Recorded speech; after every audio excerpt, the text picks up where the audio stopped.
No due consequence occurred on the 9th, but on the 10th of July at daylight, the officer of the watch informed me that a small schooner was standing out from the French squadron towards the ship, upon which I ordered everything to be ready for making sail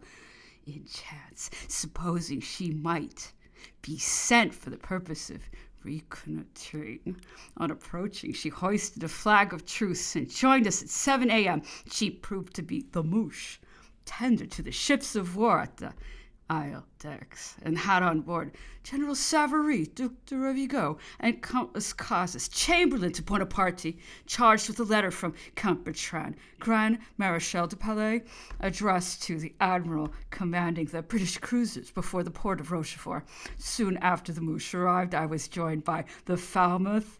bringing me a letter and secret orders from Sir Henry Hotham, some extracts from which I shall insert for the better understanding what follows previous to entering into what passed with Bonaparte's attendants.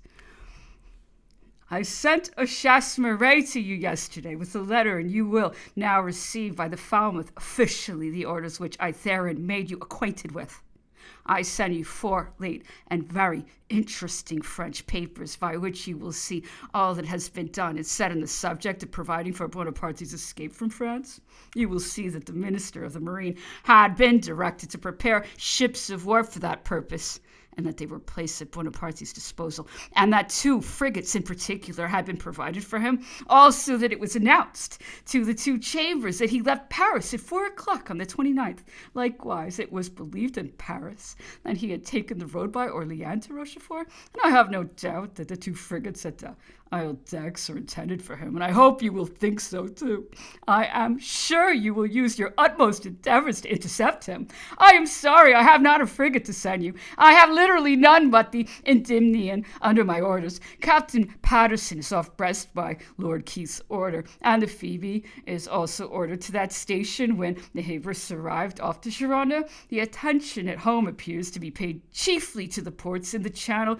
but I have received no additional means whatever to guard those of the Bay. I have long been expecting a frigate from the Irish station, but none has yet appeared, and I have written to Lord Keith for 2 frigates, but they cannot join me in time, I fear.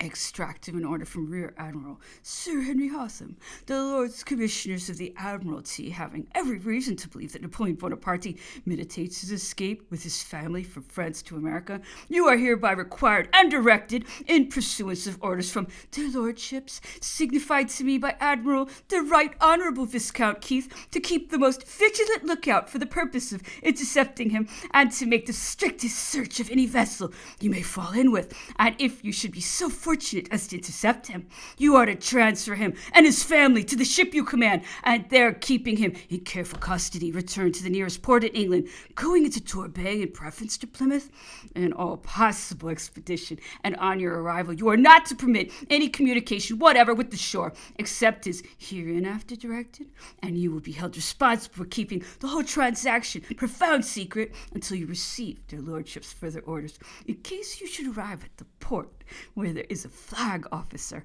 you are to send to acquaint him with circumstances, strictly charging the officer sent on shore with your letter not to divulge its contents. And if there should be no flag officer at the port where you arrive, you are to send 1 letter express to Secretary of the Admiralty and another to Admiral Lord Keith, with the strict injunctions of secrecy to each officer who may be the bearer of them. Monsieur Savary and Les Cazes, who came on board from the schooner above mentioned at 7 o'clock on the 10th of July, presented the following letter to me. Le 9 juillet 1815. This is in French. Translation. I'll just do the translation. Translation. Sir, the Emperor Napoleon, having abdicated the throne of France and chosen the United States of America as a retreat, is with his suite at present embarked on board the 2 frigates which are in this port for the purpose of proceeding to his destination. He expects a passport from the British government, which has been promised to him, and which induces me to send the present flag of truce to demand you, sir, if you have any knowledge of the above-mentioned passport, or if you think it is the intention of the British government to throw any impediment in the way of our voyage to the United States, I shall feel much obliged by your giving me any information you may possess on the subject. I have directed the bearers of this letter to present you my thanks,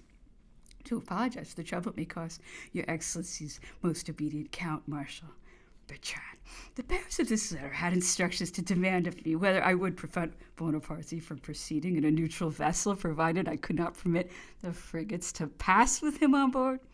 Having received my orders, the strictest injunctions to secrecy, and feeling that the force on the coast at my disposal was insufficient to guard the different ports and passages from which an escape might be effected, particularly should the plan be adopted of putting to sea in a small vessel, I wrote the following reply to the above communication, hoping by that means to induce Napoleon to remain for the Admiral's answer, which would give time for the arrival of reinforcements. HMS Bellerophon off Rochefort, July 10th, 1815. Sir,